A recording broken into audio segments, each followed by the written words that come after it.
Par ces jeunes Tessinois, un stade du Cornaredo qui est plein, 6800 places qui ont toutes trouvé. Effectivement, 2-3 inconnus, 2-3 changements par rapport au match contre l'Espagne. Je dois dire qu'effectivement, Freuler et Burki ont relativement peu. Le même cas pour le Japon ce soir, avec également un mix entre des titulaires certains et quelques 19 juin contre la Colombie. Le Japon qui affrontera également lors de cette Coupe du Monde dans son groupe au premier tour. Qui lui incombera. Mbolo relais avec Gavranovic, c'est bien fait justement pour Freuler, mais le gardien Kawashima peut surgir sur le flanc droit avec Shaqiri. Oh, superbe passe de Shaqiri pour Mario Gavranovic, le centre devant le but. Le ballon revient sur Gavranovic qui est signalé hors jeu par la défense japonaise, en l'occurrence le grand Yoshida. Nouveau centre, premier poteau avec la glissade de Gavranovic et Kawashima. Transversal de Akanji, magnifique pour Shaqiri.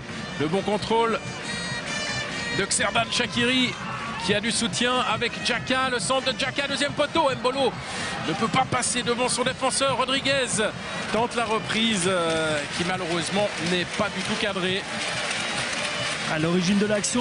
Conservation du ballon là, de la part des Japonais, avec maintenant le capitaine ACB qui tente sa chance. Et un ballon qui rebondit à la hauteur du point de pénalty. Roman Burki a senti le danger et s'est bien concentré et bien positionné. Absolument, ça dépendra aussi des premiers résultats, puisque... Ouais, le beau centre et la reprise de la tête, ça passe pas loin. Mario Gavranovic. Il la provoque, il la cherche, il n'y a strictement rien, à mon sens. Ensuite, tant mieux, voilà, c'est ce qu'il fallait pour débloquer un petit peu l'histoire. Rodriguez, dans ces circonstances-là, est quasiment imbattable, même si le gardien...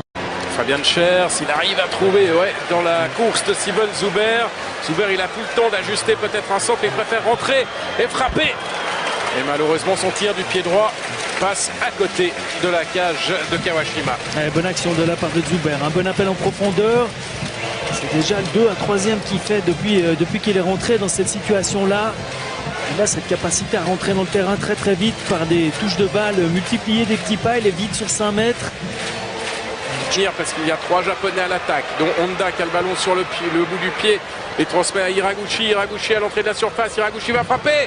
À ras de terre, c'est cadré, mais c'est aussi très centré. Pas de problème pour Burki. L'équipe de Suisse, on en parlait, l'équipe de Suisse complètement partagée en deux, avec 5 joueurs qui attaquent, 5 joueurs qui défendent. Les Japonais sont partis à 3 contre 3. Voilà, il ne faut pas solder cette fin de match et faire n'importe quoi. Impérativement. Un peu d'inattention là de la part de Remo Freuler, parce que le ballon qui lui a été glissé était bon, et puis le gardien se fait lober. Dommage. Et c'est à côté. Et c'est à côté. Ouais. Kawashima, il a eu très très chaud. Regardez cette relance complètement manquée. Shaqiri, il fait le bon geste. Hélas, ça passe juste à côté. Regardez sous cet angle encore. Certainement le plus bel angle. Ici, on voit Shaqiri en relais avec Djemaili Shaqiri. Le centre, deuxième poteau. Ballon remis par Boubandje. Le but! Oh là là!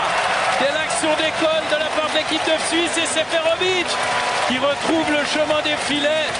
Et voilà pourquoi on vous disait que c'était important pour Petkovic de lui redonner quelques minutes de jeu, parce qu'à l'arrivée de cette action, c'est lui, Haris Seferovic, qui n'avait pas encore marqué en 2018,